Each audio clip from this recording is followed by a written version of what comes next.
Amis du planétarium, bonjour. Cette semaine, nous allons parler des comètes. En effet, fin mars, début avril, une annonce fracassante concerne la comète Atlas. Le nom d'Atlas vient d'un système d'observation de météores situé à Hawaï. Face à une telle promesse, nous n'aurions pas hésité à vous inviter à une si belle et rare observation. Mais parlons d'abord ce qu'est une comète. Elle est formée d'un noyau, constitué pour moitié de glace et pour moitié de conglomérats d'origine météoritique. On parle d'ailleurs souvent d'une sorte de boule de neige sale de quelques centaines de mètres à plusieurs kilomètres de diamètre. Quand la comète se rapproche du Soleil, une partie du noyau se sublime en forme d'halo quasi sphérique qu'on appelle la chevelure. Celle-ci se développe ensuite en queue de poussière dont la forme incurvée est liée à la gravité du Soleil. Apparaît aussi une queue de plasma dans la direction opposée à celle du Soleil. Elle est créée par le vent solaire et est constituée essentiellement de ions monoxyde de carbone. Les trajectoires habituelles des comètes sont dites elliptiques avec le Soleil à un des foyers, c'est-à-dire que les comètes reviennent périodiquement au voisinage du Soleil. D'autres comètes qui n'ont jamais été observées et ne reviendront probablement plus dans le système solaire ont des trajectoires proches de paraboles. Une des comètes les plus fameuses est bien sûr la comète de Halley dont la période est de 76 ans et qui reviendra au voisinage du Soleil en l'an 2062. Lors du fameux passage de la comète Hale-Bopp en 1997, je me suis amusé à faire deux photographies à 2 jours d'intervalle, avec ici la flèche blanche représentant un même champ photographique. L'idée ici évidemment est de montrer en fait que la comète ne se déplace pas parallèlement à ses queues, mais ici on le voit pratiquement perpendiculaire lorsqu'elle est proche du Soleil. L'explication est donnée par ce schéma où l'on voit que la queue de plasma est toujours opposée à la direction du Soleil, et donc quand la comète se trouve proche de l'astre, on voit en fait que la comète se déplace perpendiculairement à cette queue. On pense que les comètes viennent d'un grand réservoir appelé nuage d'Oort, situé à environ une année-lumière du Soleil. À ces distances-là, on peut imaginer que d'autres étoiles puissent pousser ces comètes en direction du système solaire. Les comètes sont très étudiées car on pense qu'elles peuvent être, comme les météorites, à l'origine de l'apparition de l'eau sur Terre.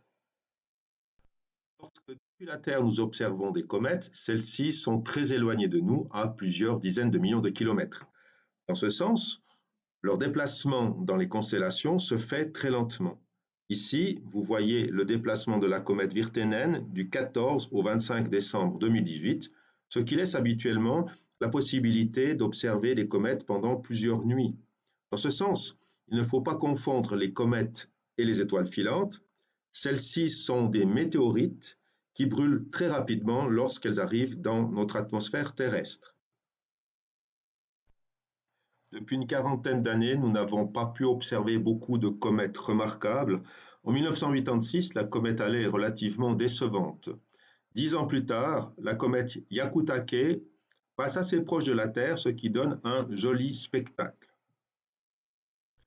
Une année plus tard, la spectaculaire comète Hale-Bopp est observée par des centaines de millions de personnes à l'œil nu pendant près de 2 mois. En 2007, la très belle comète McNaught a été observée depuis l'hémisphère sud et ici magnifiquement photographiée depuis le Chili. Il y a eu quelques comètes moins intéressantes, bien sûr. Par contre, quelques comètes ont été annoncées comme très prometteuses, mais ont subi des sorts malheureux. Comme on le voit ici, la comète Ison en novembre 2013, qui n'a pas survécu après son passage trop près du Soleil. Il en va aussi de notre comète Atlas. On aurait pu l'observer en principe à l'œil nu au mois de mai. Hélas, Son noyau s'est désintégré en plusieurs morceaux, comme on le voit ici sur une photo prise le 20 avril par le télescope Hubble. Alors, pour nous consoler, certains astronomes nous proposent une nouvelle comète qui vient d'être découverte, qui s'appelle la comète Swan, et qui pourrait être visible à l'œil nu vers la mi-mai. J'ai simplement quelques doutes pour plusieurs raisons. D'abord, elle pourrait subir le même sort que la comète Atlas. Et puis d'autre part, sa visibilité sera relativement ténue. Il faudra regarder le matin en direction de l'Est. Elle se trouvera dans la constellation des Poissons, donc très bas sur l'horizon. Ici, on l'a mis le 12 mai, c'est au plus près de la Terre.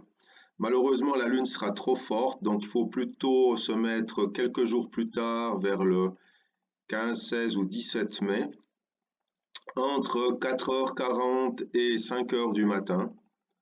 Et vous voyez que déjà vers 5 heures, la luminosité devient assez forte. Donc ça voudrait dire que dans les meilleurs cas, on pourrait voir un petit astre diffus dans cette constellation des Poissons, mais encore très bas sur l'horizon, donc des conditions vraiment pas terribles. Donc je reste quand même tout à fait sceptique sur des conditions de visibilité, en tout cas à l'œil nu, peut-être avec des jumelles. Voilà. Nous espérons que la nature, en ces temps troublés, nous gratifiera aussi vite que possible d'un superbe spectacle, avec une comète nous arrivant aussi lentement que nécessaire. Prenez bien soin de vous.